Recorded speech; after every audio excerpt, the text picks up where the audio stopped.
Hello, climbers, and welcome back to another episode of Climbing Mount CMMC.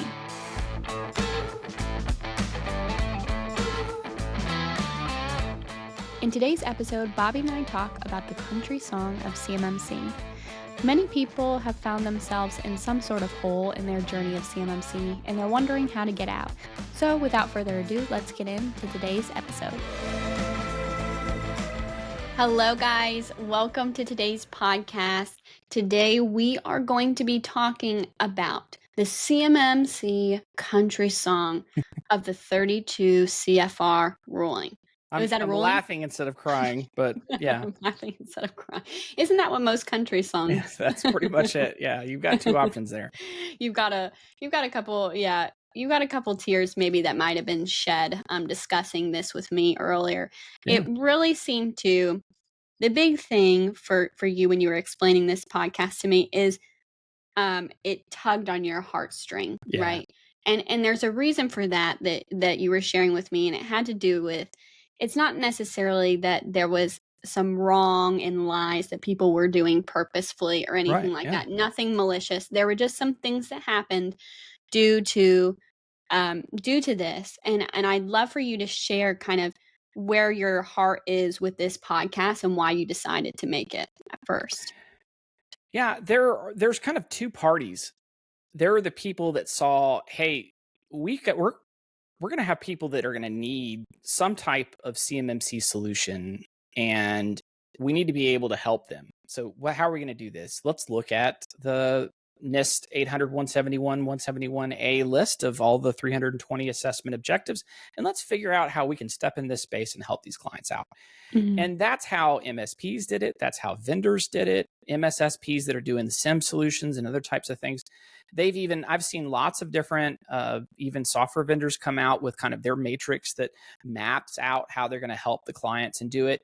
And let's be frank, I think it's 2016 was the first revision of 800-171's controls. And now we're on revision 3, but we're going to stick with revision 2 right now because of the class deviation that was, and that's a whole other podcast that we could go on about that. But we're sticking with revision 2. The revision 3 is out, but we're sticking with revision 2.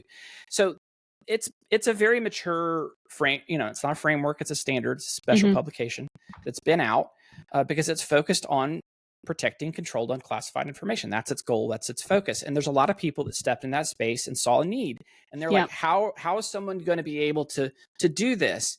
And so there's a ton of people, of vendors, as well as people that are going to have to get certified, that went into that space and said, let's figure out how we're going to solve this. And they've been solving it for a while until 32 CFR dropped.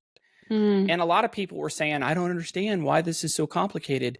NIST 800-171 has been out for a while, but I think a lot of people underestimated the massive punch in the face that the 32 CFR security protection data did, and the requirement that external companies have to meet the level 2 requirements.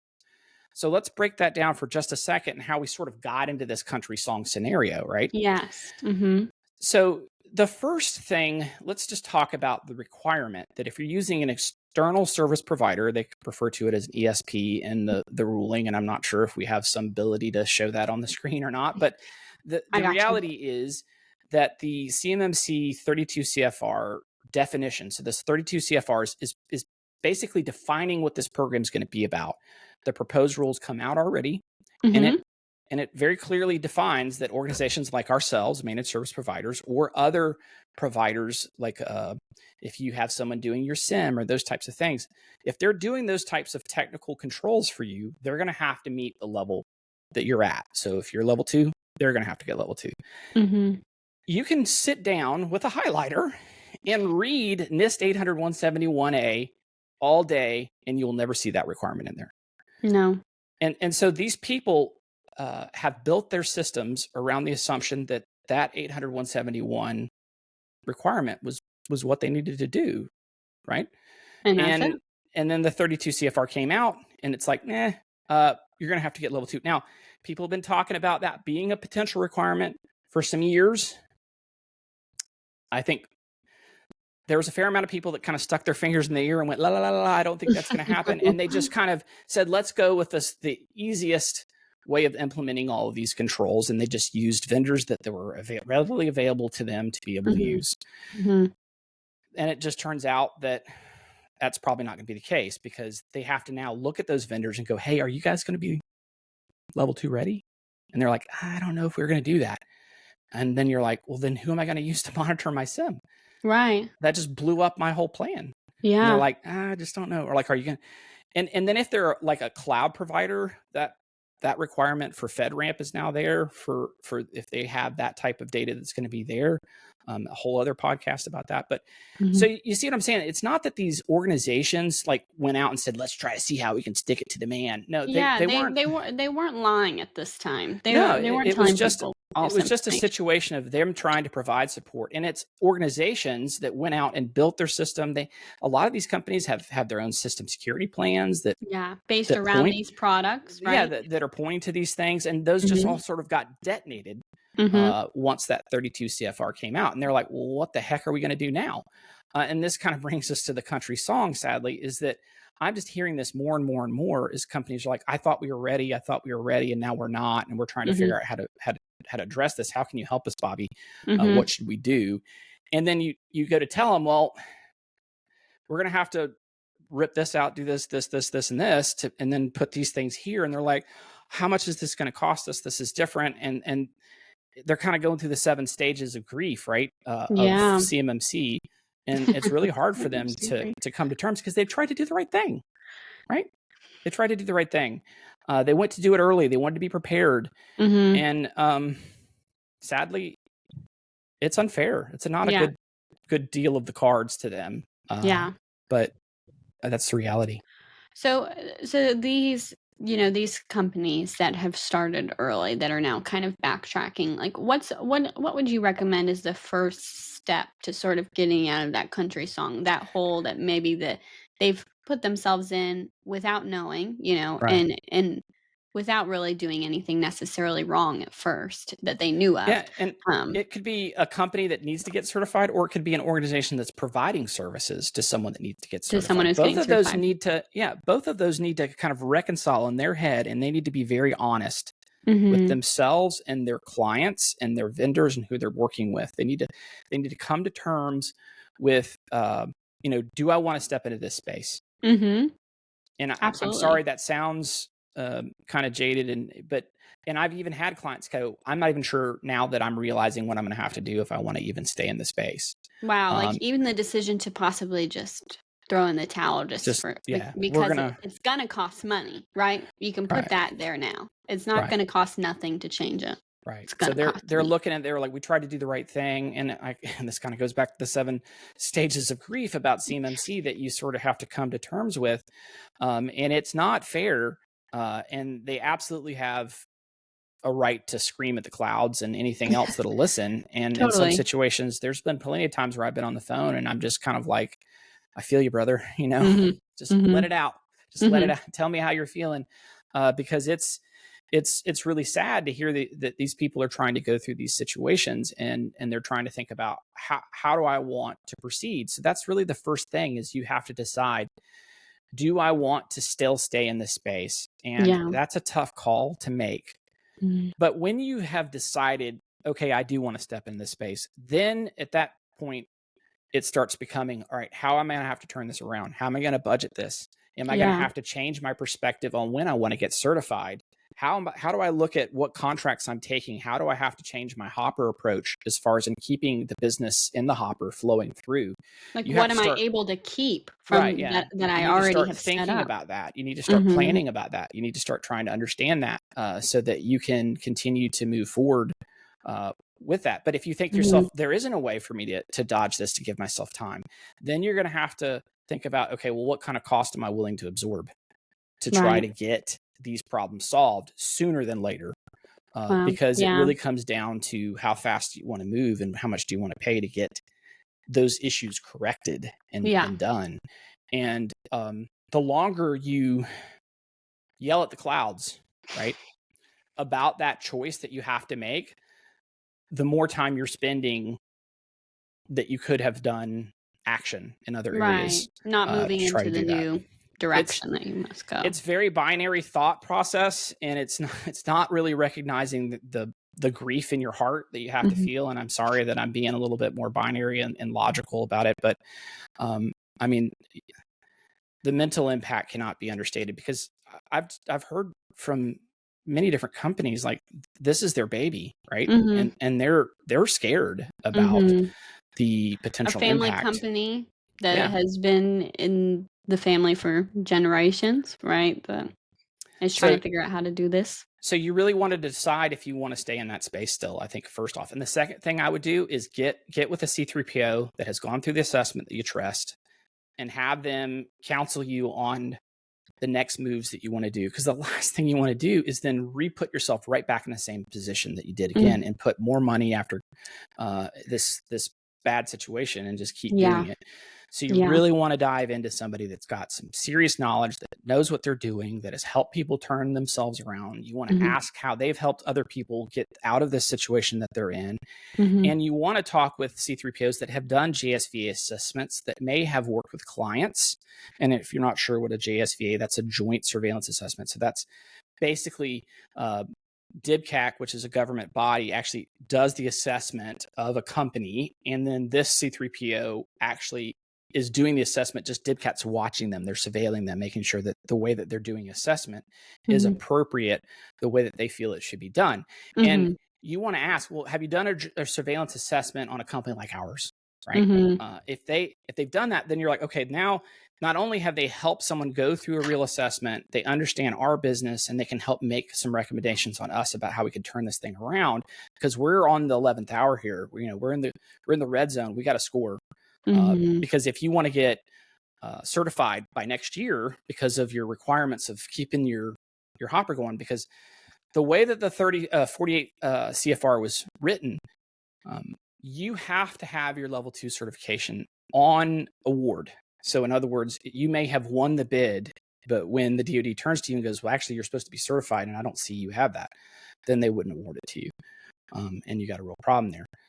So that's kind of the situation that a lot of people are in. And those are the kind of recommendations that I would make for people trying to turn that around for them. Yeah, so one, be honest with yourself if you even want to continue down this road. And two, if you do, talk to an outside, like outsourced professional of Mhm. C3PAO that has worked with somebody like your business that Mhm. can really direct you in the right path, right? So then too, I'm going to kind of plug one of our other videos. Another video that we did is talking about, the CMMC menu that you can look at too. Right. Right. And depending on where you are on, the scenario or the hole that you're in, maybe looking at that menu might be good for you, and discussing those with your C3PAO Right. to see what direction you should be going towards and Mhm. heading towards now would be. So, another thing that I really wanted to ask you about this topic is, I mean, I don't want to say, like, I don't want to make it like kind of, anxious feeling, but like, we didn't know that this hole was going to happen until it happened, right? How do these companies that are going down this new direction, right, that are, let's say that they say yes, they're still going down the journey, they're going to another direction, focusing on another way of doing it, how do they know that that's not going to happen again?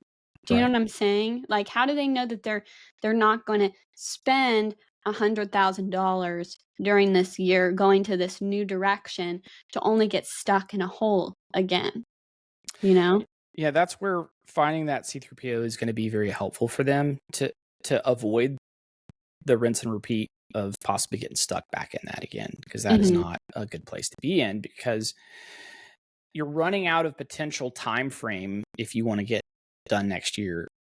And let's be honest, people are going to say, maybe I don't really want to participate next year. Um, next year's going to be kind of it's going to be for us to just play the field and look, and then we'll decide on how we want to do it. What's going to start happening is once other bodies and people are going to start getting certified, that's going to start putting pressure on more and more organizations to match that. Absolutely. Because the subprimes and primes are going to start putting pressure. Also, when you have that checkbox that says that you are level 2 and you've attested to that and you're in the system, when they do the automatic awards and they validate that you are level 2, you got to think that they're going to take preferential treatment for those people that are going to be doing those types of things. Do I know that for a fact? No, I don't. So you really want to start thinking about your strategy for the next 2 years and how you want to attack this. And you don't want to accidentally fall into this. You really want to sit down and start mapping things out about how you want to attack this, because this is your livelihood that you really want to do, especially if it's a large percentage of your business that's DoD contracts, and the FAR rules around the corner.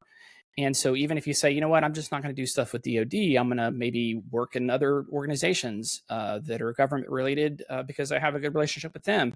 But the FAR rule drops, you got to believe that they're going to have at least some type of requirement to match the NIST 800-171. And then you're right back in the same pot again. Now, maybe they don't require certification.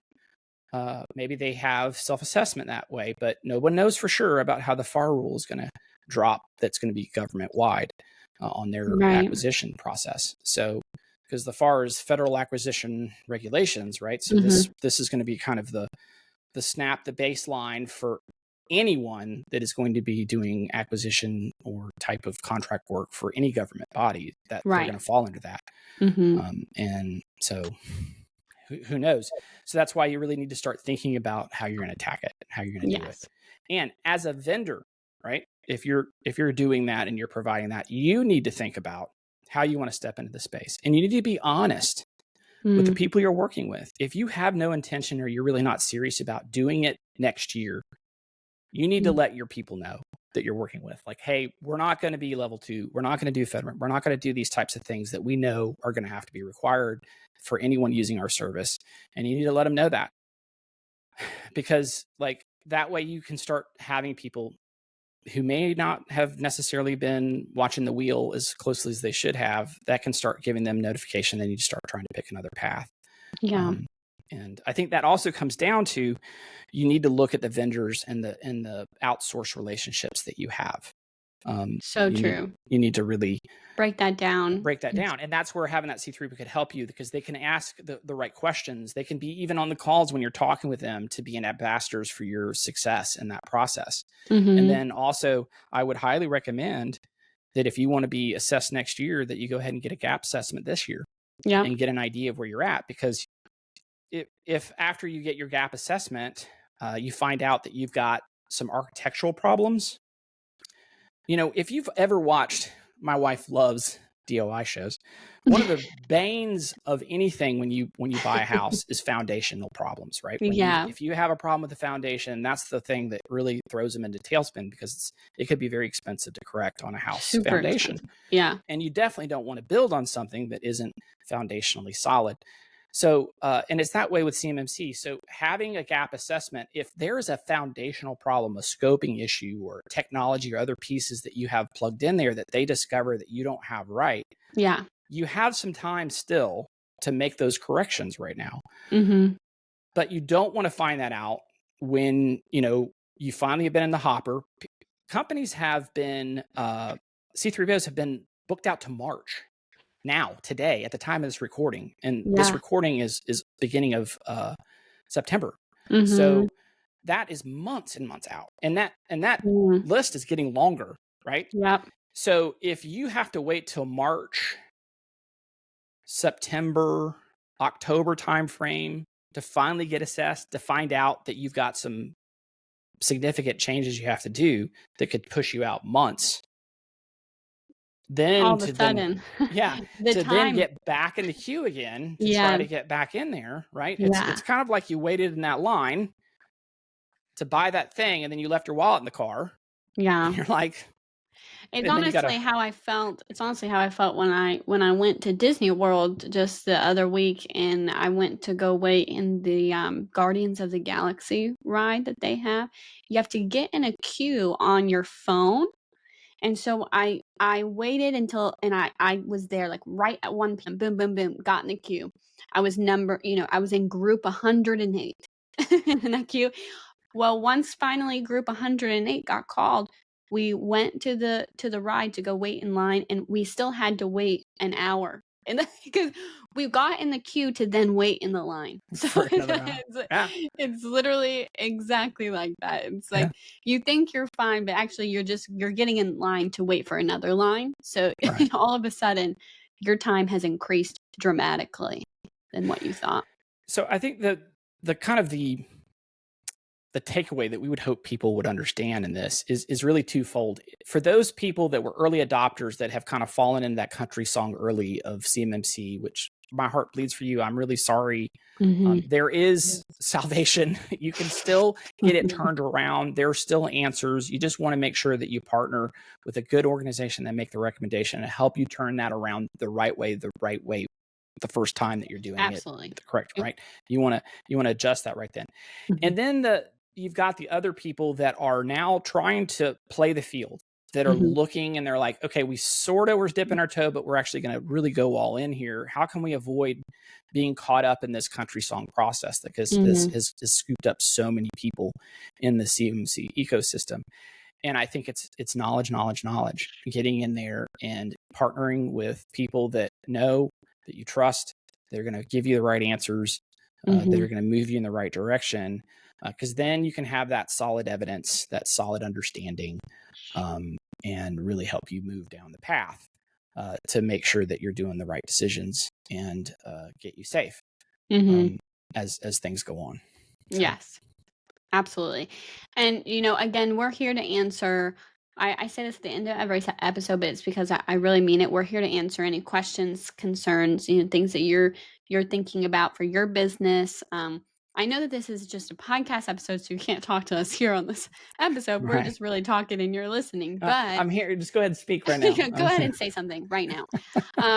But there are, places where you could reach us on LinkedIn, on YouTube, comments and stuff. We're looking at all those places. We're not ignoring them. We are active in all of those places. So please feel free to reach out to us if you have any questions or ideas for new videos or things you want to hear about.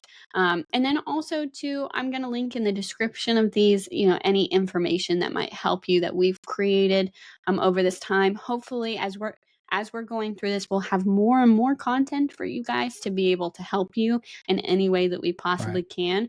Our goal as a company is to make a little bit easier of a trail for the people behind us. So, we're going to continue to strive for that as we are climbing ourselves. So, if you guys have anything like that you need to ask, feel free to reach out to us, and please don't hesitate to do so. But we hope you guys enjoyed today's episode. Make sure to tune in next Thursday for our next episode. And thank you guys so much for watching. Remember to keep on climbing. Bye, guys. Make sure to follow us on LinkedIn and YouTube to stay up to date on the latest CMMC news.